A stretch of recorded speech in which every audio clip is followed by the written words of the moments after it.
My son hadn't answered his phone in 2 weeks. I decided to go to his house unannounced.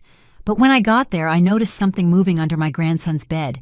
When the police lifted the mattress, what we found left, everyone frozen in shock. Why, I'm glad you're here. If you're watching this video, hit that like button, subscribe to the channel, and tell me in the comments where you're listening to my story of revenge from. I want to know how far it's reached. I still remember it perfectly. On that fateful day, I took the first bus heading to Chicago. During the 3-hour ride, I didn't say a single word. My eyes were glued to the window and my heart was tied in a knot. I told myself to calm down, but my hands trembled as I held the ticket. When I got off at the main terminal, it was already getting dark.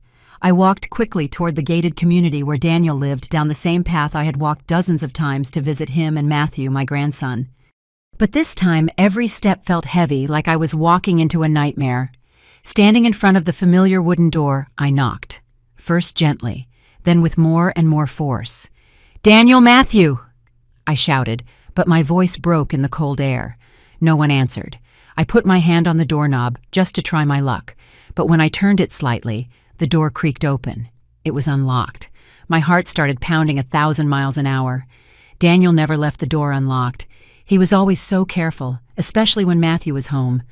I pushed the door open and stepped inside, holding my breath as if the slightest noise could shatter everything into 1,000,000 pieces. Inside the scene I saw left me frozen. The living room was a mess, like there had been a fight. The sofa was pushed out of place as if someone had shoved it in a rage. On the floor, a coffee mug was shattered into 1,000 pieces. The white porcelain shards were mixed with a dark, dried coffee stain. I stepped over it, my legs trembling, trying not to step on the glass. In the kitchen, I saw the water cooler jug tipped on its side, and several empty water bottles were rolling on the floor, uncapped, as if someone had chugged them down in desperation. The smell of dampness and the silence of the house sent a chill down my spine.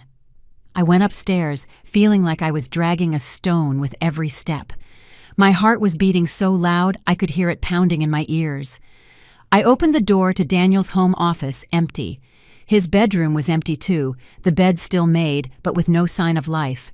Finally, I reached Matthew's room. "Matthew, where are you, sweetie?" I called out, my voice hoarse. No one answered. I stood in the middle of the room looking at his toys, the Lego blocks, his old teddy bear, and I felt like my heart was going to break. Suddenly, a small noise came from under the bed, a scraping sound like a plastic bottle rolling on the hardwood floor. I froze and a chill ran down my entire back. My heart pounded even harder, so hard I thought it would burst out of my chest. There was something under the bed. I wanted to bend down and look, but my feet felt glued to the floor. I took a step back, grabbing the edge of a desk with a trembling hand to keep from falling. "Matthew," I called out again, but only silence answered me except for that tiny, clear sound like a warning. Panic took over. I ran out of the house with my hands shaking so badly I had to dial the police number 3 times to get it right. "My son is missing. I haven't heard from him in 2 weeks. I practically screamed into the phone, my voice cracking. "There's a strange noise under my grandson's bed." I stammered, not even sure what I was saying. I just knew I needed someone to come, and fast. In less than 10 minutes, the red and blue lights of a patrol car lit up the window. I led the 2 police officers to Matthew's room, and with a shaky finger, I pointed at the bed. "Under there," I whispered, not daring to look. A young, tall officer knelt down and said in a firm voice, "Is anyone under there?" A heavy silence so thick you could barely breathe filled the room.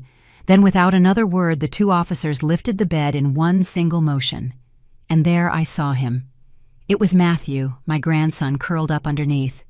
He was so thin, his hair matted with sweat, and his clothes were filthy, giving off a sour smell. He was clutching an empty water bottle, his eyes wide open, expressionless, as if he were looking into a world I couldn't reach. I stood there paralyzed, feeling my heart stop. The 2 officers were also in shock, unable to say a word. I fell to my knees, wanting to hug him, but my hands were shaking so much I didn't dare touch him. "Matthew, my boy," I whispered, tears welling up. He didn't respond. He just stayed there, clinging to his bottle as if it were the last thing keeping him alive.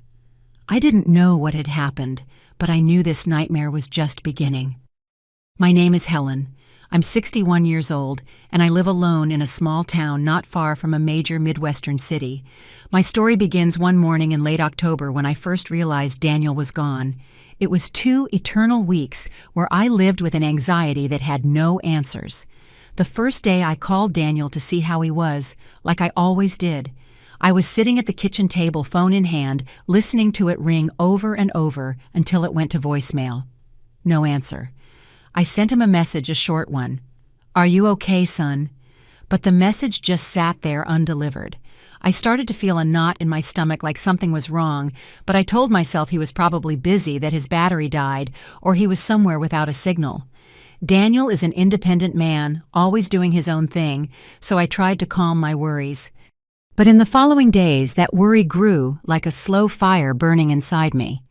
I called him at the strangest hours at dawn, late at night, even at noon when I knew he usually took his lunch break, and always just silence. I left him voicemails, my voice trembling. "Daniel, where are you? Call me, please, I'm so worried." But they too were lost in the void, with no sign that he had ever heard them. I started to imagine the worst. Daniel wasn't the type to just disappear without saying anything. He always called me every week, told me about his job, about Matthew, my grandson, about the normal days of a father and his son. This silence was not like him at all. By the 5th day, I couldn't take it anymore. The anxiety was eating me alive. I tried calling his landline, hoping to hear his voice, or at least Matthew's, that 8-year-old boy who never stopped telling me about school. But I only heard the phone ring and ring in an empty house until I hung up. I opened up the messaging app the kids use and wrote to Matthew. "Sweetie, where are you? Call Grandma." The message sent, but the read receipt never appeared.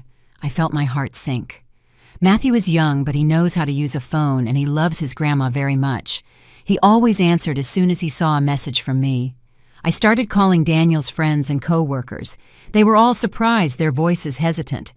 "I haven't seen Daniel all week," a co-worker told me. "I thought he was on vacation." A close friend of his said, "The last time we talked was last month. Daniel told me he was swamped with work. No one knew anything more.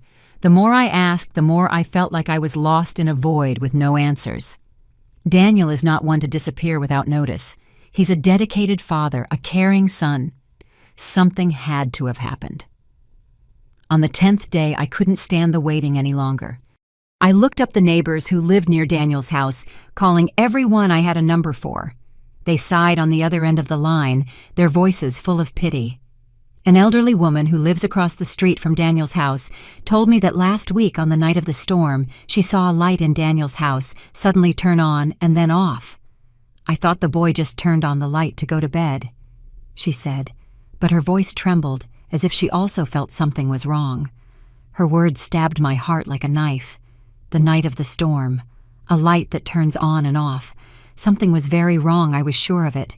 2 weeks passed and all my efforts were in vain. Not a message, not a call, not a sign. I couldn't sleep. I spent my nights staring at the ceiling, imagining everything.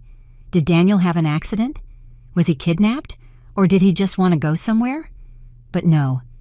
Daniel would never leave Matthew. He was his whole world. And Matthew, my grandson, where was he? The more I thought, the more I couldn't breathe. I couldn't just stand by for another minute. I decided to go to Daniel's house, and what I found only made my anguish grow. Now I'm sitting in the dim light of a hospital room, my hands gripping the edge of the chair as if letting go would make the whole world collapse.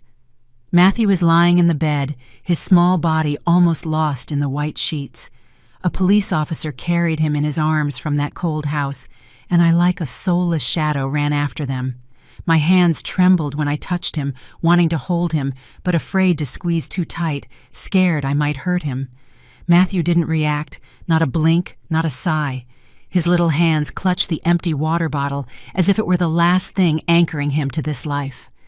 The patrol car sped through the dark city streets, the sound of the siren echoing in the night. I sat next to Matthew, fanning him with a piece of paper I found in the house, while gently patting his back. "Matthew, Grandma's here," I whispered with a broken voice. But the boy remained like a living statue, his eyes wide open, staring at nothing. I wondered what happened to my grandson and to Daniel. That trashed house, the empty water bottle, and the noise under the bed. It was all like a nightmare I couldn't wake up from. At the hospital, doctors and nurses rushed Matthew into the emergency room immediately. I stayed outside, my hands pressed against the glass door, watching them move quickly around him. The sound of machines mixed with the hurried voices of the doctors. No external injuries, severe malnutrition, severe dehydration. Signs of psychological trauma. Every word was like a stab to the heart. Psychological trauma. My 8-year-old grandson, that boy who always smiled like the morning sun, was now there, so thin, like a dry leaf that could blow away at any moment. A little later, the doctor let me in. Matthew was already on an IV, a thin tube connected to his skinny arm. His eyes were still open, but they weren't looking at me, but at a distant place, a place I couldn't reach. I took his cold little hand and called his name. "Matthew, it's me, Grandma. Wake up, please say something." But the boy didn't respond. He didn't even blink. I sat beside him on the bed, and the tears started to fall. I remembered the days when Matthew was little, when he would run around my yard laughing his head off, asking me to tell him stories about when I was young back home. Now that smile was gone, and in its place was a frightening silence, as if my grandson had locked his soul away. The police also arrived at the hospital with their notebooks and questions. A young, serious-looking officer sat next to me. "Ma'am, could you tell us when you last had contact with Mr. Daniel?" I shook my head, a lump in my throat. "It's been 2 weeks," I said with a trembling voice. "I called him, I sent him messages, I did everything but nothing. Daniel would never do something like this. He always called me at least once a week." The officer jotted down notes, nodding, and then turned to ask the doctor about Matthew's condition. They spoke in low voices. "The victim shows no life-threatening injuries, but he's in a state of severe post-traumatic shock." Hearing those words, I felt as if a stone was crushing my chest. Post-traumatic shock. What did Matthew have to go through to end up like this? I wanted to demand answers, but the officer just took notes and told me, "We're opening a missing person case. Could you come with us to the precinct to give a full statement?" I shook my head, almost begging, "Let me stay with my grandson. I can't leave him alone right now." They nodded, agreeing, but their eyes were filled with concern, as if they also felt the dark shadow hanging over my family. That night I sat by the bed watching Matthew tremble as he slept in fits. He clutched the empty water bottle tightly, even in his sleep, as if he were afraid someone would take it from him. Sweat ran down his forehead, soaking the pillow. Occasionally he would jolt awake, his eyes wide with terror, but he wouldn't say anything. Just look at me with that empty gaze. I wiped his forehead with a small towel, my hand trembling. "Grandma is here with you," I whispered, even though I knew he couldn't hear me. The doctor came to check on him, a middle-aged woman with a kind look. She put her hand on my shoulder and said softly, "Ma'am, the boy needs time. He went through a huge shock. Be patient. You'll see he'll tell us what happened." I nodded, but inside I felt a terrible heaviness. Patience. How could I be patient when Daniel was still missing, when Matthew was here like a shadow of his former self? I spent the whole night sitting there, holding Matthew's hand, listening to his weak breathing. I remembered the last time I spoke to Daniel on the phone. His voice sounded tired, but he still tried to laugh. "Mom, I'm fine. It's just that work has been a bit heavy." I didn't realize how heavy it was. I didn't ask more questions. Now I blamed myself. If I had paid more attention, if I had called sooner, would things be different? 2 days passed and I didn't move from Matthew's bedside, as if taking my eyes off him for a second would make him disappear. Matthew was still there, small and fragile, his thin hands hugging a teddy bear a nurse had given him. I tried to feed him some broth spoonful by spoonful, bringing it to his mouth, hoping he would eat something. "Eat, Matthew, sweetie, so you can get strong and go home with Grandma," I whispered, my voice trembling. But the boy barely swallowed a couple of spoonfuls, then clamped his mouth shut, his gaze fixed on the ceiling. Every night was the same. Matthew had nightmares. Sometimes he would sit up suddenly in bed, his mouth open as if trying to scream, but no sound came out. I would hold him, rock him, and sing him the lullaby I used to sing to Daniel when he was a baby. But Matthew would just tremble, sweat drenching his forehead. I would wipe his brow, my hand shaking so much the washcloth would fall. I asked for a psychologist to come, a young woman with a very sweet voice. She sat next to Matthew, held his hand, and asked him gentle questions. "Matthew, do you want to tell me something about your dad, or about anything you saw?" But the boy just hugged his teddy bear tighter, his eyes on the floor without saying a word. I stood to the side, my heart in my throat. "Will he talk again, doctor?" I asked, almost pleading. The psychologist looked at me with compassion. "Ma'am, he needs time. The shock was too great for a child, but I'm sure he will open up. It's just not the right time yet." I nodded, but inside I couldn't be calm. Time. I didn't know how much time I had left to wait with Daniel missing, and every passing day a torture of anguish and pain. On the morning of the third day, I was cleaning Matthew's face, gently wiping a damp cloth over his thin cheeks.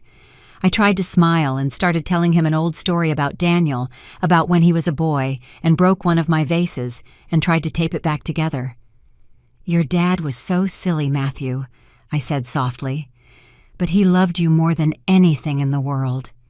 Matthew didn't respond, but I saw his little fingers squeeze the teddy bear as if he were clinging to something. I was about to continue when the phone in my purse vibrated. The caller ID showed the police precinct. My heart pounded. A bad feeling washed over me. I answered, my hand shaking so much I almost dropped the phone.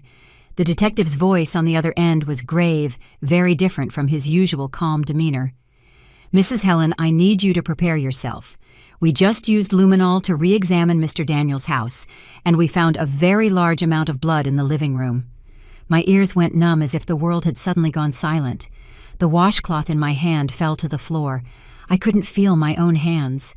"Blood," I repeated, my voice breaking. The detective continued, and every word was like a knife to my heart. "It's very likely we're dealing with a homicide. The crime scene has been cordoned off pending DNA results." I was barely processing what he was saying, not fully understanding his words. Then Matthew tugged hard on my sleeve. I turned and saw his red, tear-filled eyes, as if he had heard everything. And then, after so many days of silence, Matthew burst into tears, a heartbreaking cry that shattered the calm of the hospital room. "Dad, he's dead," he screamed, his voice weak but full of pain, as if his entire world had just collapsed. I fell back into the chair, hugging him with all my strength as tears streamed down my cheeks. "No, Matthew, no, it's not like that," I told him, but I didn't even believe my own words. His few words had been like a hammer blow to my heart. Matthew's cries were heard over the phone, and the detective said quickly, "Ma'am, calm down. We're on our way to the hospital right now to take an initial statement. Please don't move from there." I didn't answer. I just hugged Matthew tighter, letting my tears soak his clothes. The nurses and doctors rushed in, surely alerted by the crying. A young nurse knelt down and put her hand on my shoulder. "Mrs. Helen, stay calm. Let us take care of the boy." But I shook my head, holding Matthew even tighter. "No, I have to be here with him," I said, my voice choked. I couldn't leave him. I couldn't leave him alone in this moment, not after he had just said those horrible words. The doctor checked Matthew and gave him a mild sedative to calm him down. He slowly stopped crying, but his eyes remained red, looking at me with a pain I couldn't soothe. I stroked his hair, whispering, "Grandma's here, Matthew. I'm not going anywhere." But inside, I felt like I was falling into an abyss. If Daniel was really... I couldn't dare to finish the thought. I remembered the last time I saw my son, when he came to visit me in my town, bringing me a sweet corn cake that I love so much. "Mom, take care of yourself, okay?" he said with his bright smile. Now that smile felt like a distant memory, erased by the detective's words and Matthew's cries. An hour had passed since the detective called about the blood in Daniel's house, and now they were at the hospital with a recorder and a notebook. A young, tall, and slim police officer sat by the bed and said in a soft but careful voice, "Matthew, can you tell us and your grandma what happened?" I felt Matthew tremble in my arms, his thin little shoulders tensing up. He lowered his head, clutching the teddy bear in his hands, as if holding on to something to keep from sinking. I stroked his hair and whispered, "It's okay, Matthew. Just tell us. Grandma is right here with you." I tried to make my voice sound calm, but inside I felt like I was on the edge of a cliff. I was scared of what he was going to say, but at the same time I needed to know the truth no matter how painful. After a few minutes of silence, Matthew nodded slightly, a movement so small it broke my heart. I held my breath, squeezing his shoulder, and listened to each of his weak, broken words, as if each one was a shattered piece of his soul. That night it was raining really hard. Matthew began, his voice trembling, almost a whisper. I was playing with my Legos in my room, building a really tall tower that Dad said was the prettiest. And then the doorbell rang many times. Matthew paused, looking at his bear, squeezing it tighter. I got curious and went to see.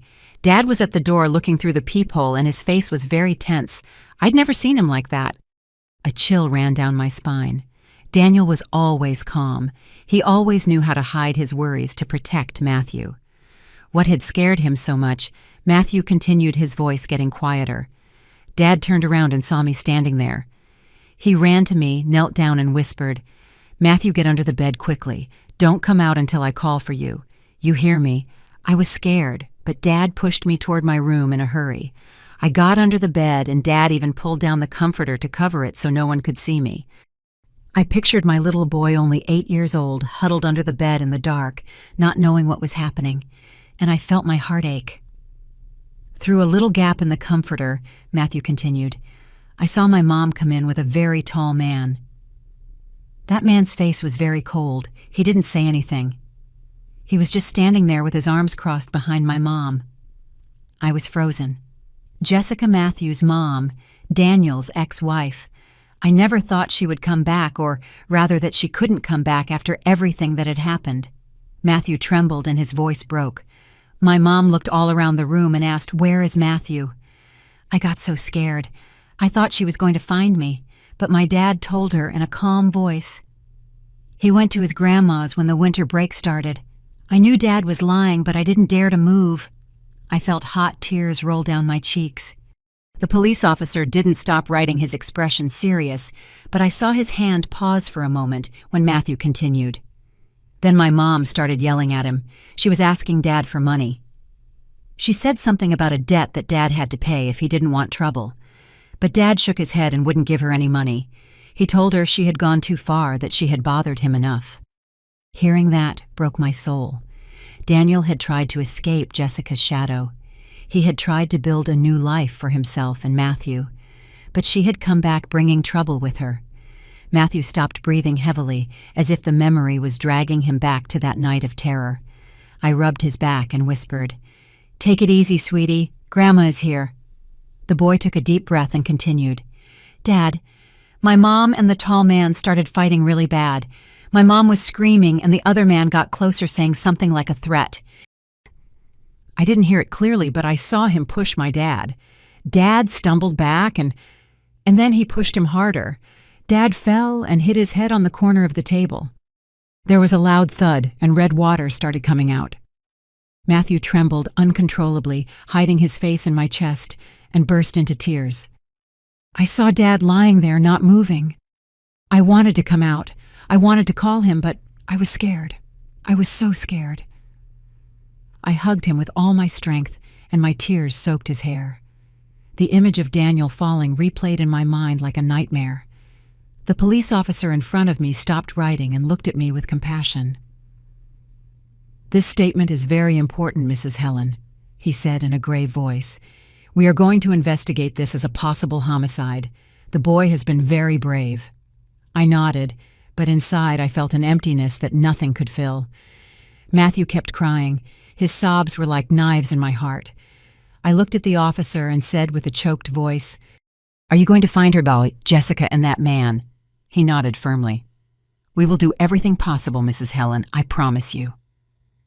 When the police left, I stayed there hugging Matthew, feeling the shadow of tragedy that had just fallen upon my family. That night after the police left, I couldn't sleep a wink. Matthew's soft sobs echoed in the room like stabs to my heart. He moved his lips, calling for his dad in his dreams, in a voice so faint I had to lean in close to hear him. Every time he did, I would gently wipe his face with a warm cloth, hoping to soothe even just a little the pain he carried. But as I touched his cold skin, old memories came rushing back, hurting as if someone were pouring salt on a wound that had never healed. I remembered Daniel when he was young in his 20s, his career just beginning, his eyes full of faith in the future. I remember the pride with which he introduced me to Jessica with a smile that shone like the summer sun.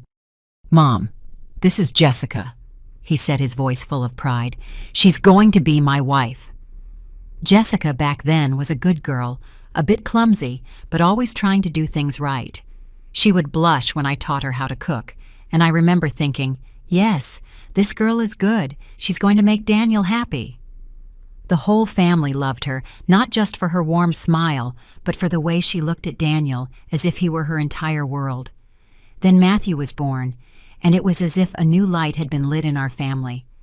I still remember the day I took him out for a walk in the yard with Matthew nestled in my arms, his round little eyes looking at me with a grin from ear to ear. The neighbors would joke, "Mrs. Helen, you look 10 years younger." I would laugh, my heart full of joy. Daniel and Jessica were still happy then. They would visit me often, bringing Matthew and their stories of their new life. I thought it would always be like this, that our small family would always be full of laughter. But then everything started to fall apart. I remember the day I got a call from Daniel. His voice sounded dull, tired. "Mom, Jessica, she got into some gambling trouble." I froze. I couldn't believe that good girl had fallen into something like that. The first time Daniel quietly sold the car he loved so much, the car he had saved for years, just to pay off his wife's debts. I saw him sitting in the yard, his eyes red, but he still tried to smile. "Mom, I'll be fine. I just want to help her." I took his hand, wanting to say something, but I kept quiet, because I understood that Daniel loved Jessica so much, he was willing to do anything to save her. But things didn't stop there. The second time, when debt collectors came knocking on my door, making threats because Jessica couldn't pay, I had to take out all my savings. It was the money I had saved for my old age, but I didn't hesitate. I just wanted to protect my family. "Mom, I'm sorry," Daniel told me that night, his voice choked. I didn't think things would get to this point.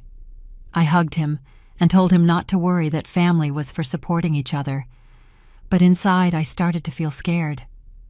Jessica was no longer the good girl she used to be. Every day that passed, she changed more. Jessica became irritable, capable of breaking plates over the smallest thing. I remember one time I went to visit, and I saw Matthew huddled in a corner, his eyes red, because his mom had yelled at him just for spilling a glass of milk. Jessica was there screaming at him. "You're just as clumsy as your father." I ran over and pulled Matthew away, trying to calm her down, but she just laughed bitterly. "He's my son. I know how to raise him." Those words were like a stab in my heart. Matthew didn't deserve to endure those fits of rage. I looked at Daniel and I saw him consumed. His eyes that once shone now only reflected exhaustion and helplessness. Many nights Daniel would call me, venting through tears. "Mom, I can't take it anymore," he would tell me, his voice trembling. "Jessica is not the woman I fell in love with. I'm afraid she'll hurt Matthew." Hearing him broke my soul, but I could only console him. "Son, if you need me, I'm here. I'll help you." Finally, Daniel decided to divorce and fight for custody of Matthew. The day the judge made the ruling, I saw him sigh in relief, as if a weight had been lifted from his shoulders. I felt the same way. I thought that finally father and son would have a quiet life, that Matthew would grow up with Daniel's love without any more shouting or heavy debts. But I was wrong. Barely half a year later, Jessica returned, bringing with her a much worse nightmare. The story Matthew told me about that stormy night, about how Daniel fell and lay motionless on the floor, kept replaying in my head. Jessica, the woman I once loved like a daughter who was the mother of my grandson, had become a stranger, a cruel person. Sitting in the darkness of the hospital room, I watched Matthew sleep, and I heard him sob, his lips still moving to call for his dad. I made a promise to myself. "Daniel, I will get justice for you. I will protect Matthew, no matter what it costs." The next morning, the sun streamed through the hospital window, but it couldn't take away the chill I felt inside. I sat next to Matthew, watching him sleep soundly after the sedative. His small face looked calmer, but the mark of pain was still there, impossible to erase. The phone vibrated. It was a call from the precinct. The detective, in a grave but firm voice, told me, "Mrs. Helen, we have new information.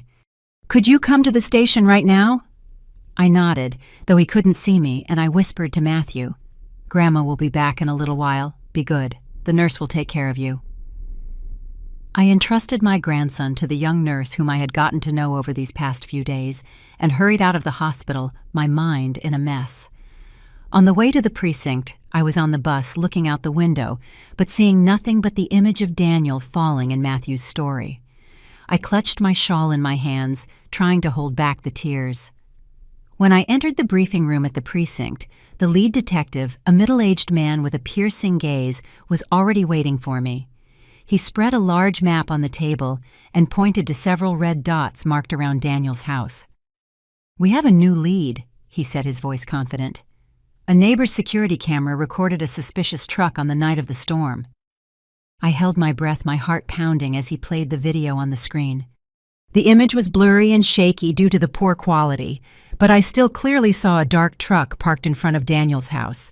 Under the dim streetlight, I could make out the shape of something long covered with a tarp in the back. Minutes later, this truck drove away. The detective continued, pointing to another video. "We can't see the license plates clearly, they're blurry, but the model matches one used by a local loan shark gang." I clenched my fists, my nails digging into my palms. Matthew's story came back to me, Jessica, and the strange man wrapping Daniel in a blanket, dragging him out of the house. That long thing in the truck. I didn't dare to think further, but the pain was like a sharp knife in my heart. A young officer standing beside him added, "We've already checked the recordings from nearby traffic cameras. The truck appears at a couple of points, but then we lose its trail on the outskirts. We're already coordinating with patrols to search for it." I nodded, but I felt my head spinning. "Are you sure that truck has something to do with it?" I asked, my voice trembling. The detective looked at me, his eyes full of determination. "It's circumstantial evidence, but very important, Mrs. Helen. We're not going to let any lead go." I felt a glimmer of hope, but at the same time the fear of what they might find left me breathless. After the meeting, the detective suggested I go back with them to Daniel's house. I hesitated. I didn't want to face that place again, but I knew I couldn't run away.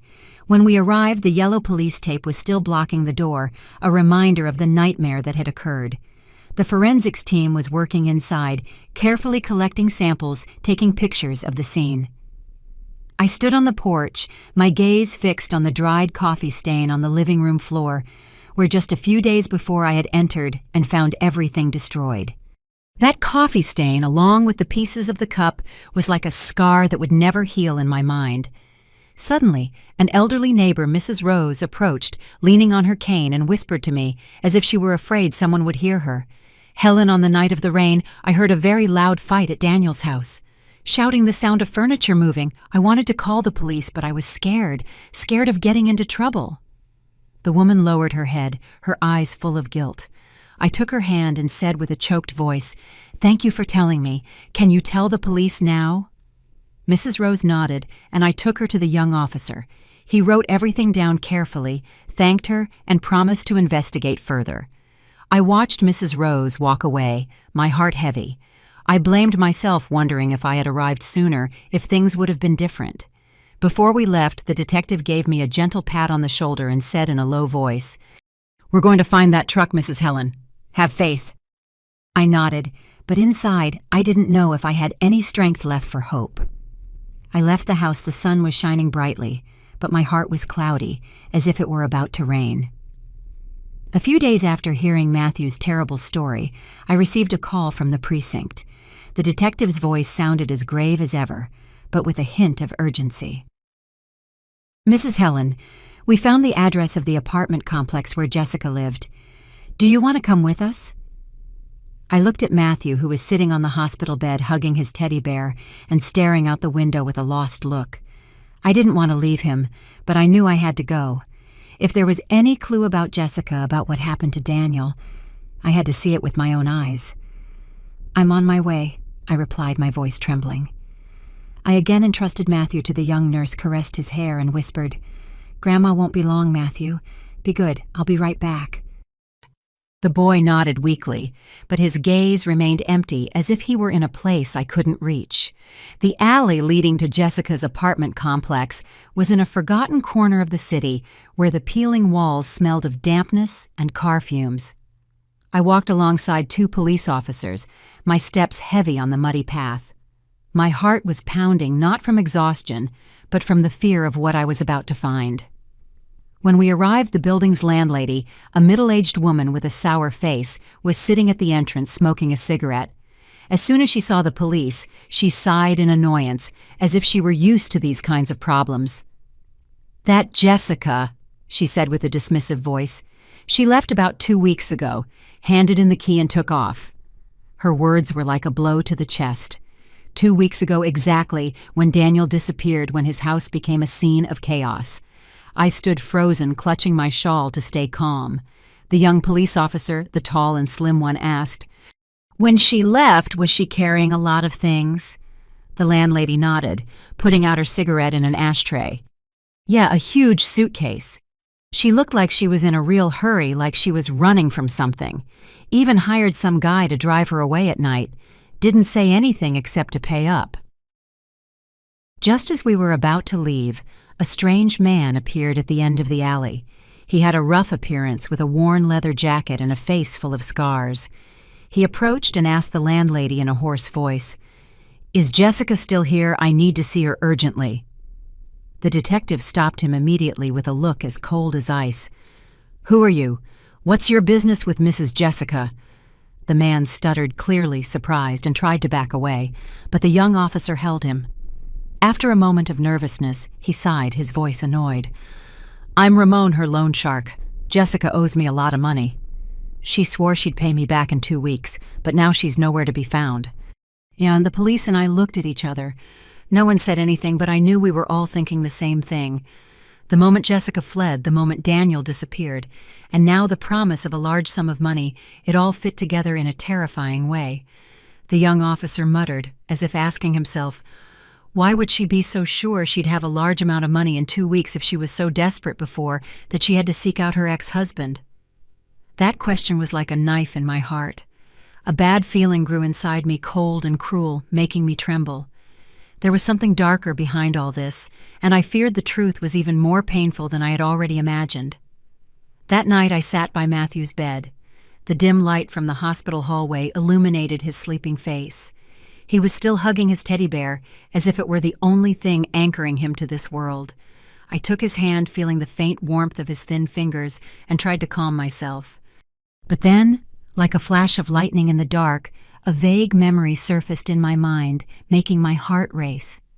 Many years ago, when Daniel and Jessica were still happy, Daniel proudly showed me a life insurance policy he had bought. "Mom, I want to protect my family," he told me with his radiant smile. "If anything happens to me, Jessica and Matthew will have nothing to worry about." The sole beneficiary at that time was Jessica. And now thinking about it, I realized that Daniel never mentioned changing the beneficiary's name after they divorced. That memory was like a stab in my heart. Could Jessica, with her huge debt and desperation, have set her sights on Daniel? For the insurance money, I started to tremble. Not from the cold, but from a horrible premonition that was suffocating me. I looked at Matthew. I saw him sob in his sleep, his lips moving to call for his dad. I couldn't stay still for another second. The next morning I called the detective, my voice trembling. I remembered something.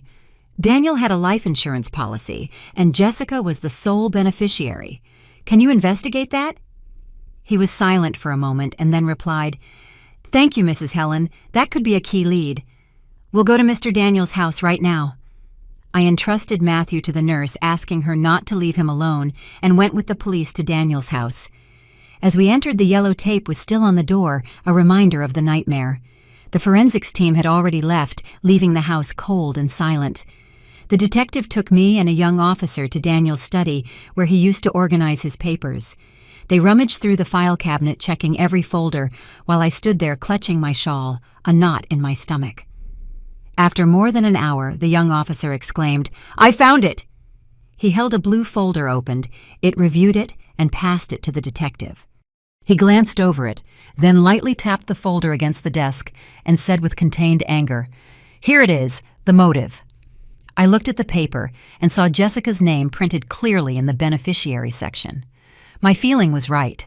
Daniel, out of love and responsibility, had unwittingly left the path clear for Jessica to take advantage.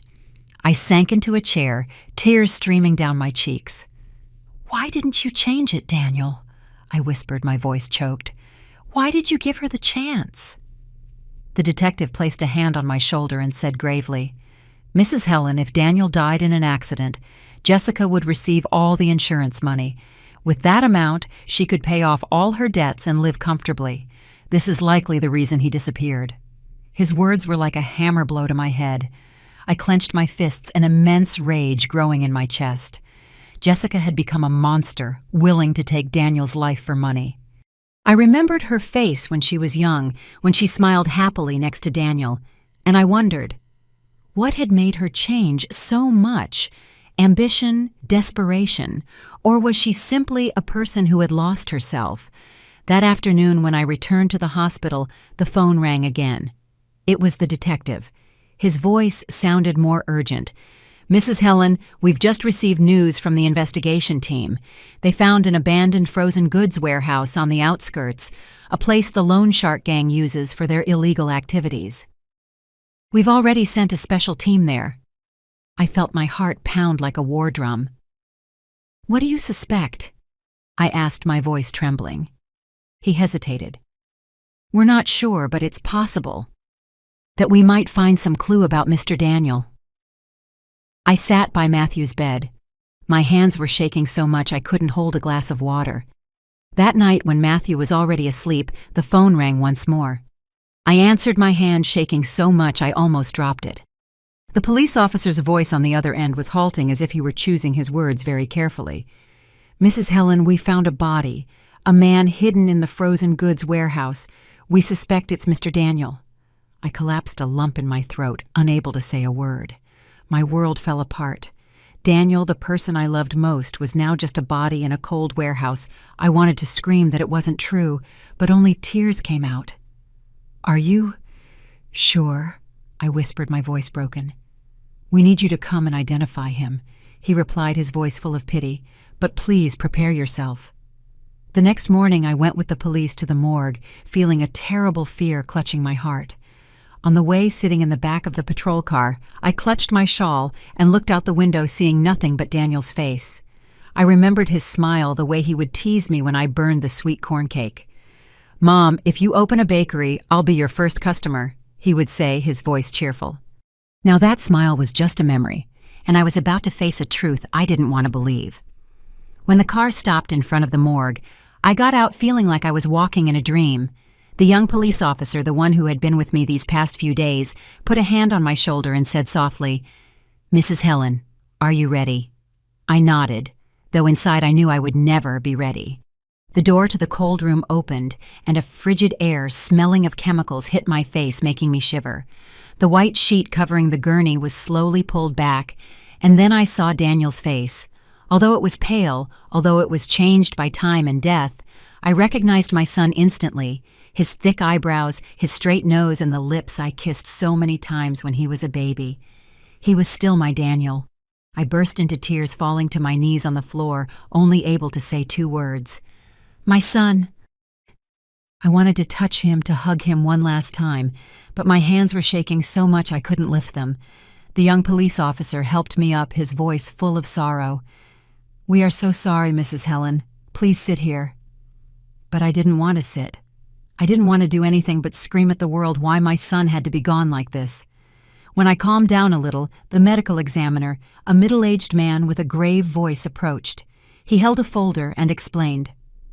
"The victim died from severe traumatic brain injury caused by a strong blow against a hard object. The time of death is estimated to be the night of the storm 2 weeks ago." His words confirmed what Matthew had told about that terrible night when Daniel fell and lay motionless on the floor. I nodded, but every word he said was like a knife sinking deeper into my heart. "Thank you," I whispered, not quite sure why I was saying thank you. Maybe for the truth, as cruel as it was. the police didn't stop. They expanded the investigation, examining the truck that the security camera had recorded. The detective called me at noon, his voice full of determination. "Mrs. Helen, we found a blanket stained with red and a woman's jacket in the truck bed. The DNA results confirm the stain is Mr. Daniel's blood, and the jacket belongs to Jessica." I collapsed into a chair in the hospital hallway, my hands on my chest. All the loose pieces now fit together, forming a picture of the crime so clear it was chilling. Jessica had really done it. She had taken Daniel's life. Using the statement from the loan shark we found at the apartment complex, the police quickly arrested the unknown man who accompanied Jessica that night. They invited me to the precinct to watch the interrogation from outside through a one-way mirror. The man with a rough appearance initially denied everything, grunting. "I don't know anything. I just went with her." But when the police showed him the evidence, Jessica's jacket and the blanket found in the truck, his face turned pale, and he started to sweat. The detective told him in a harsh voice, "Do you think we don't know? You helped her hide the body talk, if you don't want your sentence to be worse." Finally, to get a deal, he confessed where Jessica was hiding, an abandoned house on the outskirts of the city where she was hidden away. I stood outside the interrogation room, clutching my shawl, feeling the world spin. Jessica, the woman who once had dinner with my family, who laughed with Matthew, was now a fugitive carrying a crime on her shoulders. I remembered the last time I saw her before she and Daniel divorced. She looked at me with cold eyes. "Stay out of it, Helen. This is between Daniel and me." I tried to stop her. I tried to tell her that Matthew needed his mother, but she just laughed bitterly. Now that laughter came back to my mind like a warning I had ignored. A few days after identifying Daniel's body, I received the news that the police had arrested Jessica. They caught her in a small copy shop trying to forge documents to flee the city. The detective called me. His voice was soft but firm. "Mrs. Helen, we have her. Do you want to come to the precinct?" I hesitated, looking at Matthew, who was drawing on the hospital bed, still hugging his teddy bear. "No," I replied, my voice choked. "I don't want to see her. Just make sure she doesn't escape." But in the end, as the police led Jessica down the hallway of the precinct, I watched from a distance, seeing her handcuffed, her face gaunt, and her hair disheveled. I felt a mix of anger, and deep down, a strange pity. Jessica, who was once my daughter-in-law, who was Matthew's mother, had destroyed her own life and the lives of the people she loved most. The trial took place in the city courthouse, attracting the attention of the press and the public. I sat in the front row, holding Matthew's hand tightly, feeling his little hand tremble in mine. He didn't want to come, but I gently convinced him. "Matthew, we have to do this for your dad. Grandma will be right here with you." He nodded, but his eyes were still full of fear. The courtroom was packed. The air felt heavy, like a rope about to snap. The prosecutor, a tall man with a sharp voice, stood up and presented the evidence one by one. He played the recording of Matthew's statement, my grandson's small voice trembling as he recounted the night of the storm. Hearing it squeezed my heart, and I hugged Matthew tighter as he lowered his head, hiding his face in his bear. The prosecutor continued showing photos of the blanket and Jessica's jacket found in the truck. "The DNA results confirm that the blood belongs to the victim, Mr. Daniel," he said, his voice cold. He then projected the images from the security camera, the blurry truck under the streetlight, carrying something long covered with a tarp. Finally, he held up the life insurance policy folder, pointing to Jessica's name as the beneficiary. "This was the motive," he declared, his voice echoing in the room.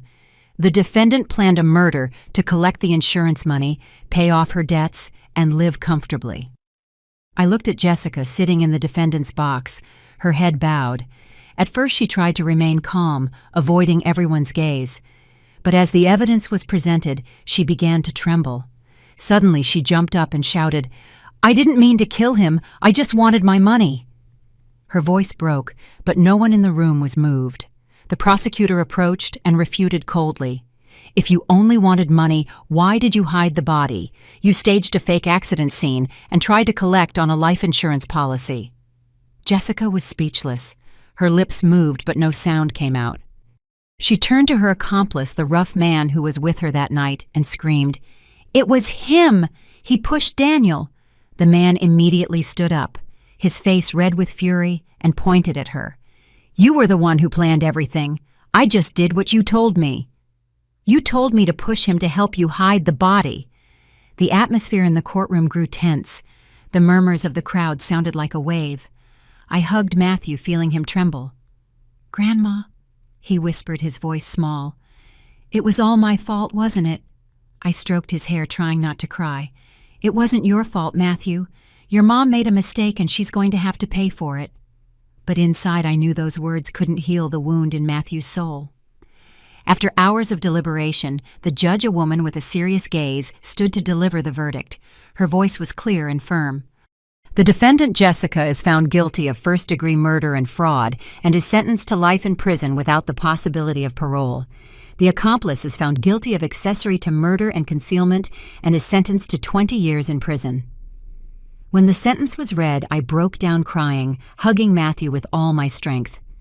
My tears were not only for the pain of losing Daniel, but also for the relief that justice finally had been served.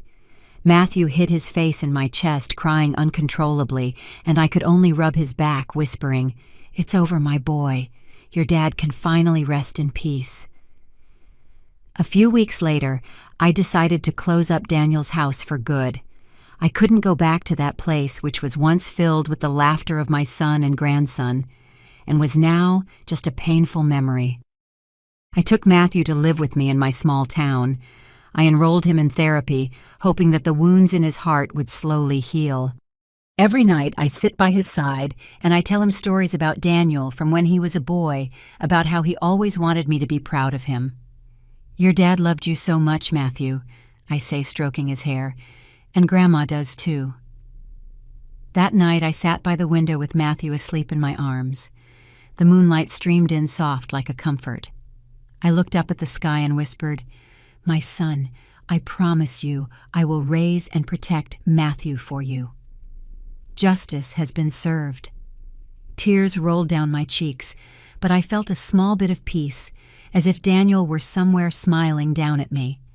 I hugged Matthew, knowing that although the pain of losing my son will never go away, I still have him, and I will spend the rest of my life taking care of him just as Daniel did. After everything we've been through, from the bottom of my heart, I want to say to you who have followed my story to this moment, that the love and care for family should never be taken for granted. A single oversight can lead to a tragedy with no turning back. Ambition and betrayal can turn your loved ones into strangers, but justice will always speak if you are persistent until the end. I learned that true strength comes when you rise up to protect those you love, even in the midst of the deepest pain. And above all, loss taught me to value every second together, because the love of family is the most valuable legacy we leave to the next generations. The story you have just heard has had names and places changed to protect the identities of those involved. We don't tell it to judge, but in the hope that someone will listen and stop to think about how many mothers are suffering in silence within their own homes. I truly wonder, if you were in my place, what would you do? Would you choose silence to keep the peace? Or would you dare to face it all, to reclaim your own voice? I would like to know your opinion, because every story can become a light that illuminates the path for others. God bless you all, and I am sure that courage will lead us to better days. For now, on the end screen, I will leave you with two of the channel's favorite stories. I assure you they will surprise you. Thank you for being with me until this moment.